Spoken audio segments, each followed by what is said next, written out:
All right, welcome to yet another edition of Voices of Workers. I am Sonia Lu Juwan. As you know, we are all about workers here.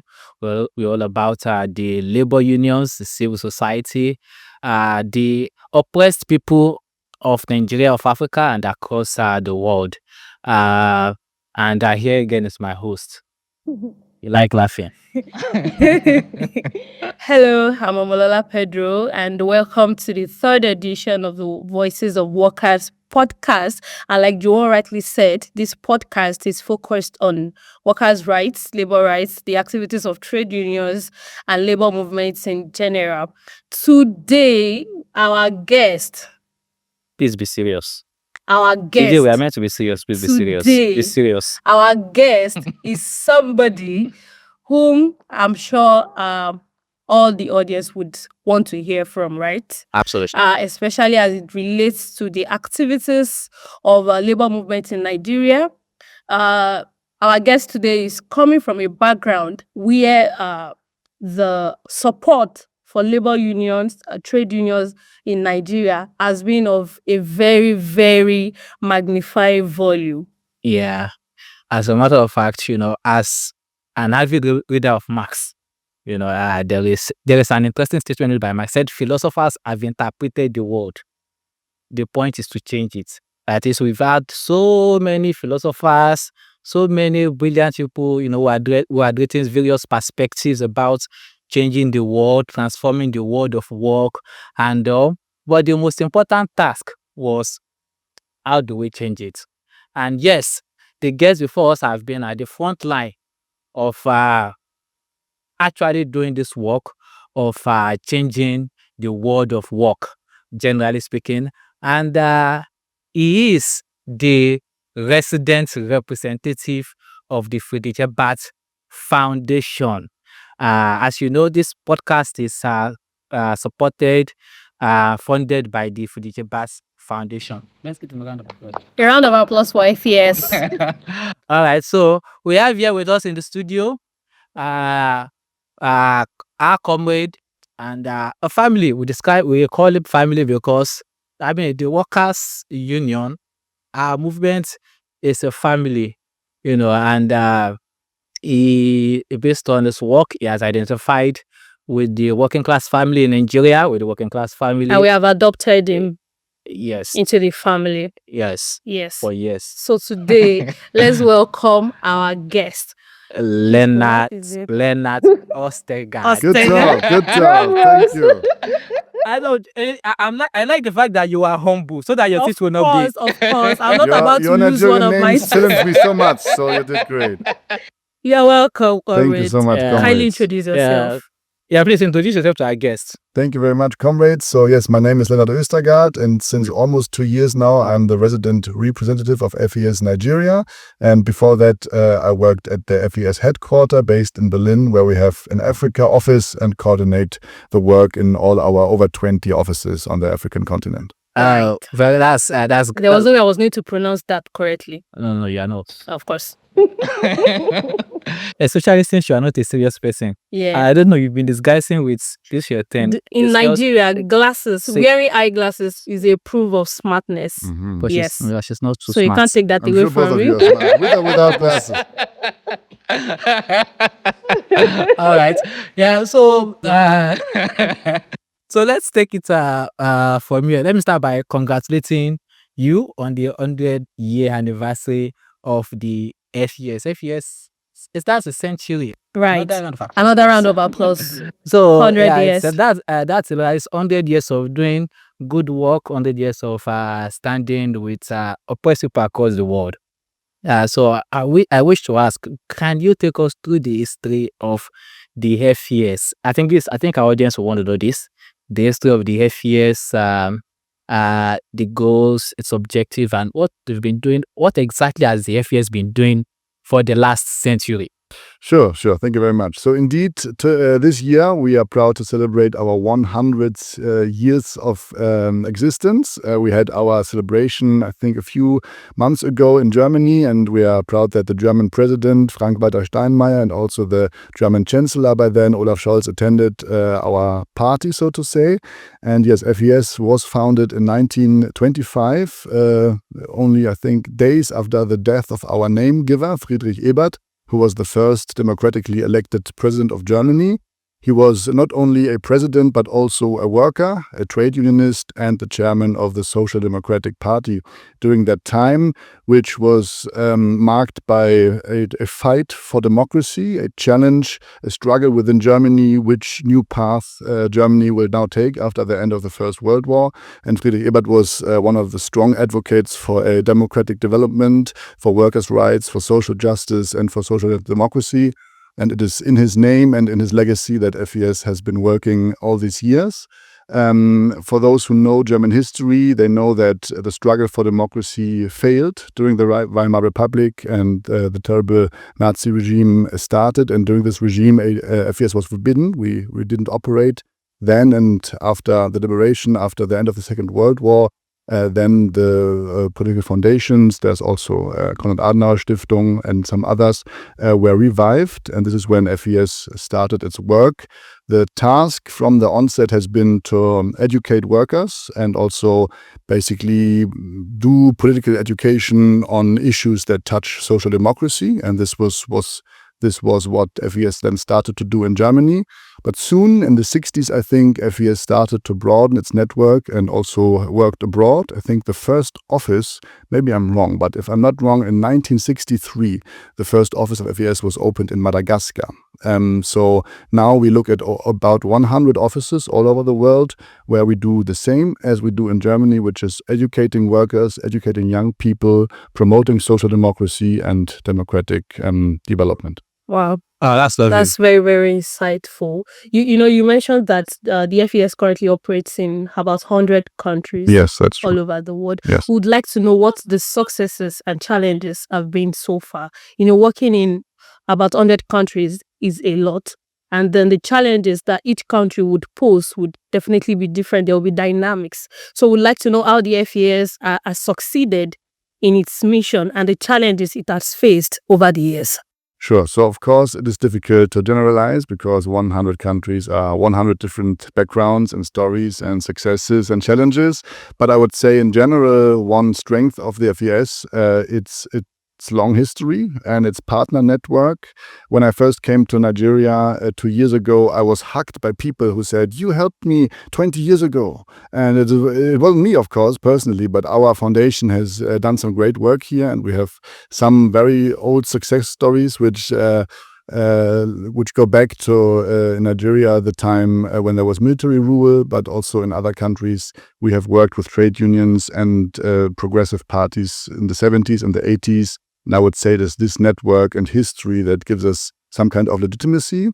At the same time, of course, it would be wrong to say there are no challenges. All over the world, civil society organizations, our partners, our trade union partners, but also our partners from the NGO area face some kind of backlash. Many of you, I think, know the headline shrinking spaces, which is also something of course. our partners sometimes experience. And in general, the room for maneuver sometimes is limited by other actors who don't really share our beliefs and values. But overall, it is the societal cooperation between Germany and the partner countries and our network which makes our work fun and which also motivates us to keep working. Right. That's quite interesting. So coming a little bit into Nigeria, let me start with what has your experience been like working in Nigeria? Well, Nigeria is a beautiful country. And living in Nigeria. Living in Nigeria. Yes, I'm turning slowly Nigerian. Nigeria is a very interesting place. I've met amazing people and amazing friends so far. I'm sure there are challenges that everyone sees. For me personally, it is astounding to see the price hike that I've experienced in the last 2 years since I'm here. And when I listen to what the wage development look like. There was recently the reform of the minimum wage, but our trade unionist partners tell me that this is not a living wage. It's Of course. not a wage that people can actually afford their living off. And to see these challenges at the same time, the enormous resources the country has, both physical and non-physical, right? When I look at the potential of the people, it's difficult to match it together because Nigeria could be somewhere else if all the potential would have been tapped. But I mean, it's also the potential that I think motivates people. And overall, I've had a good experience here so far. Good to hear that. Because I also wanted to ask, because I know that the FES had supported a number of initiatives, as you have rightly mentioned, in Nigeria. But specifically, I want to go into the Young Workers Training that was initiated in 2019. No, I was, and I don't know, we were the first set. She was our junior. Kids. The syllabus didn't change, so I don't care. So yeah, so the FES 2019 workshop, and then later on, we also started having support initiatives, training programs, also for students. So how does this generally connect with the FES's work in Nigeria and across the world? Yes, so since the onset, since I mentioned that our name giver himself was a trade unionist, working with trade unions is one of our core field of activity. Abroad, we are also the official representative of the German Trade Union Congress, DGB. And we believe that representing workers' interests through trade unions is a fundamental democratic right, and it gives a significant part of the population the opportunity to shape the economic, social, and political direction of a society. And in the spirit of decent work and social justice, we believe that without trade unions, there is no social democracy possible. So in Nigeria, I was, when I arrived, happy to see that we have quite strong trade unions. I always say if I open the newspaper, it is sometimes the National Labour Congress who comments on societal issues. And I was happy to hear that many sector unions are quite strong. So also as FES, basically since we began to work in Nigeria 49 years ago, quite a long time ago, we have been working with trade unions. So this is one of our core activities. And the Young Workers Training in Lagos aims particularly at strengthening youth within trade unions, who will certainly be the leadership of tomorrow. And we want to exchange with them about how trade unions work in Germany, but also try to give them practical skills from public speaking to project management, all these kinds of soft skills. And of course, we particularly want to strengthen young women because as progressive some trade unions can be with their demands for societal change, if you sometimes look into them, the representation of women is not that great. Certainly less than 50-50. So we particularly aim to work with young women who then can play a bigger role. And I think one of our alumni, Tolu, is now, I think, the youth chairman of NSC. Yeah, she recently handed over. She was part of the pioneer sets with me. So these are the kind of success stories we're trying to build. Right, definitely. And I know that there's also somebody from previous years who is currently an executive member at Nupeng. Oh yes, Adeshola. Yes. Yes. No, we even have someone. There's also someone from Asset 2019. It's now the National Youth Chair of Opta. That's the amalgamated union. So which union is that? We're talking about that's women. Yeah, that's women. It's both about strengthening the reputation of women and youth. Because I get it. Because I would say it's yes, both and youth. Yes, both their voices who sometimes Juan likes not to listened think to. he's a woman, so I would forgive that. That's okay. Thank you very much. That's comrade. okay. Okay, so comrade, I was going to talk about, despite the huge work that the FES and other organizations are doing in Nigeria, particularly in the labor unions, we have come to realize that the clampdown on dissent voices is still very much on the rise. And then you get to wonder if any of the works that we have been doing so far is yielding any result at all, because it seems as though as the year progresses, more serious issues are coming up, and as such, some people are actually losing their motivation. For example, myself. So sometimes when you compare the activities in 2024 and see how there has been a lot of clampdown, it seems like we are no longer in a democratic space. So what do you think are the reasons for this, that despite the many works that FES and other organizations are doing, it seems as though we are not getting results, particularly when it comes to workers' rights and the accommodation for dissent voices in Nigeria? What do you think are the reasons for this? I think this is almost impossible to answer with one or two sentences, and I wish I had all the solutions with me. I just believe that in general we live in quite challenging times. If you watch the news, sometimes you can even lose your appetite to have dinner afterwards. At least that's how I feel sometimes. And the challenges that trade unions face are really diverse. We have digitization on the one hand, which might create new jobs, but also puts some jobs in danger. We currently, as FES, also want to really strengthen our work on just transition, because the climate crisis forces government to transition. And the question is, where will the future jobs be created if so many jobs in maybe the fossil fuel industries are cut down?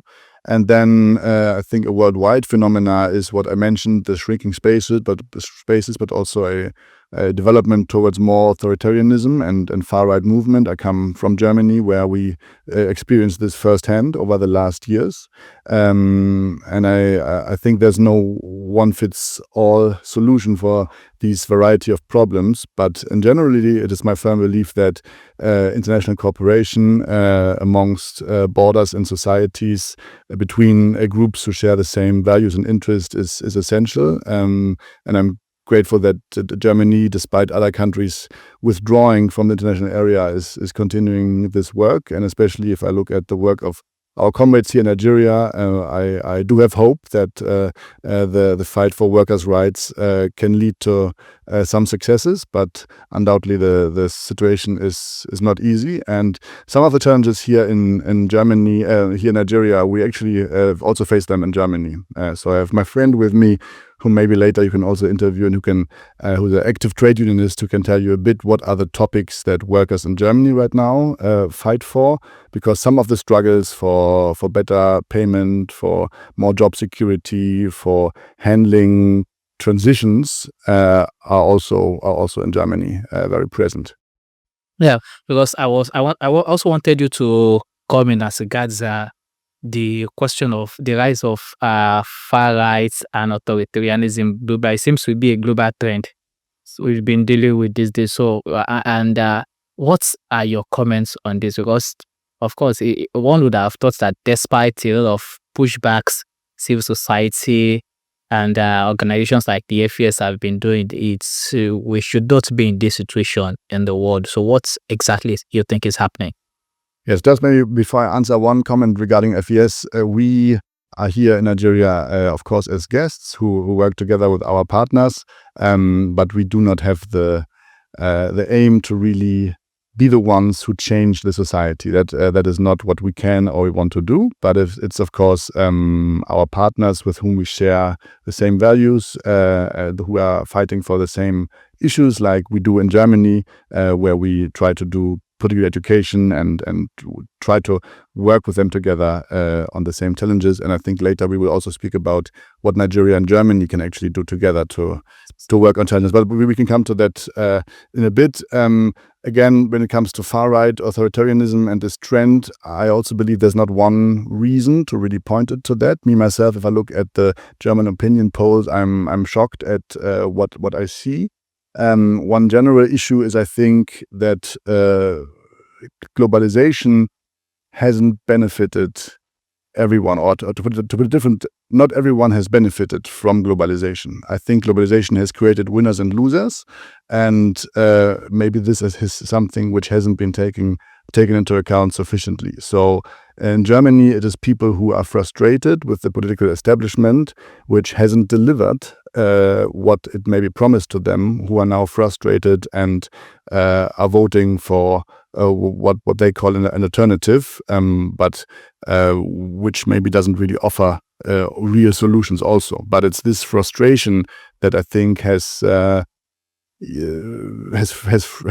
taken people away from democratic institutions and parties, and now they vote something out of protest. And this is, of course, a dangerous development, because the people who are then elected are not the ones who are able to deliver the solutions the country actually needs. Yeah, very true. So in what way do you think we can have some sort of deeper relations between Nigeria and Germany within the context of mutual benefits? Because that seemed to be, and when I discuss mutual benefit, I am more particular about the interest, how the interest of the workers can be met, the interest of generally the labor movements in society within. I'm being specific now about the working class. So in what way do you think deeper connections? Yes, I think it's a very good question. And sometimes if these questions are asked, it's just about diplomacy and economic relationships. But usually people don't really think about the workforce behind all these developments and the workers affected.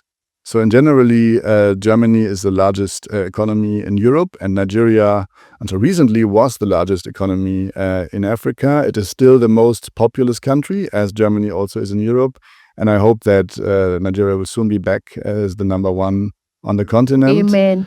What do you think? Will it You or will said it not? amen. Amen. Yes. Say solidarity next time. So the potential for cooperation is huge. I think Nigeria is a very important country. One could say an anchor of stability in the Sahel region, which faces a variety of challenges, from insecurity to climate change to migration. And I think if you look at the economic relation, there's already a lot of trade happening between Germany and Nigeria, but I think much more is possible.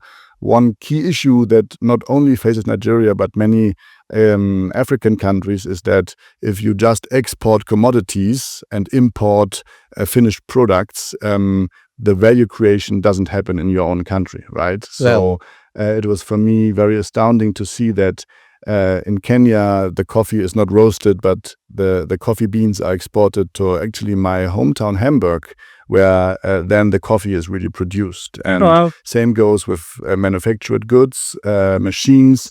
They are too often produced abroad, and African countries are only exporting raw materials. So I think there's a lot of potential for trade between Germany and Nigeria, but from a worker's perspective, it would be good if the value addition happens in Nigeria and thus creates jobs on the ground. And I mean, there's a lot of rare earths. Nigeria is blessed with so many natural resources. It would now be the challenge to refine and to work on these products here instead of just exporting them. And I think now with the oil refinery, there's a first step, but this is enough. This is a new topic. The whole oil topic we can do in the next episode of podcast. Yes, I'll keep my comments. But that would of course be a direction where also workers will benefit. Yeah. All right. Thank you. Thank you very much. Maybe if I can add one more please. topic for cooperation is, of course, that both countries face the effects of climate crisis. It is actually that we in Europe are more responsible for the effects of the climate change because we have industrialized, we have cut down our forests, we have basically been the polluters, and now it is the countries of the global south who actually face the negative outcomes and effects of climate change. And now the question is how to deal with that. But also I think Nigeria itself, still quite reliant on fossil energies, is on the way or should be on the way to transition. And now the question is, how can this transition towards a climate-friendly future be just? So I think that the topic just transition is an elaborate topic is a key topic also for us. Yes, it is. Yeah. And I'm really happy you mentioned this because we had that conversation at a previous episode. Although this episode is not published yet, but it was part of the conversation we tried to explore. And you have any concluding remark? Particularly for trade unions, because in recent times, the people of Nigeria have actually lost trust in the labor movement in Nigeria. So when we monitor the social media space, the comments about trade unions in Nigeria, it seems as though the people no longer see trade unions as a means to achieving, what they need, or the trade unions being at the forefront of actions to help the working class people get what they need. So we would like to know if you can give a comment or two to the trade unions particularly, and maybe to the people of Nigeria, to renew their trust in the labor movement. Yeah, but the labor movement Of course, no matter what. Yes, and I mean, my belief is that you can only have a democratic society if also the workspace and the economy is organized democratically. So of course, trade unions are important, but also trade unions have to deliver and make the benefit of membership visible to their members. I think declining membership is a almost worldwide phenomena. At least we see it, I think, both in Nigeria and Germany, which is of course very sad. So a higher number of membership would be good, but at the same time, trade unions have to clearly also show their members what is the benefit of being in a union. I think in Nigeria, what interests me the most these days is the big amount of members of the informal economy. I think it's all over Africa, about 85%, something that if you come from Germany is really hard to believe. But the normal person who works doesn't get his or her salary on an account, and it's taxed, and there's social security. No, it's usually in cash, and I don't have to explain, this much more than me. But I think the informal economy workers also have a lot of potential to organize. I think there are more and more unions coming up who try to organize informal sector workers. Yes. And that, of course, would be, I think, I see a lot of potential there. Yeah, there is even the Federation of Informal Workers Organization of FEWON, Nigeria. yes. FEWON, FEWON. do a lot. Yes. And then we have those of us in the gig economy. Of course, yeah. So we should. Some people think trade unions are a relic of the past, but if you look at Uber and the new and home office and all these new topics, I think they are more relevant than ever. And one problem that you maybe have is that some key achievements of trade unions are taken for granted now, and people forget that. People actually fought and died for this. Even in Germany, we have quite good rules when it comes to social security and labor standards, but people tend to forget that people fought for this. Right. Our memory is short. Apologies. All right. Thanks again, comrade. It's nice to Thank you so much. Yeah, it's been very exciting to talk to you. It would look like this would be the shortest episode ever. Or I have my friends who can invite shortly. Okay. Well, it is. I kind of figured that. I think Nigerian activists we have verbose. We talk a lot. Yes, we talk a lot. So if we are interviewing a Nigerian trade unionists, so them you're going to get in lectures. Yeah, you want to talk. Yeah, so but regardless, it was an insightful. Yeah, it was an insightful conversation. Thank you for coming on. Thank you so much for the podcast, and who knows, we may invite you for season 2. No problem. Every other time, I'm ready. All right. Thank you so much, comrade. All right. Thank you.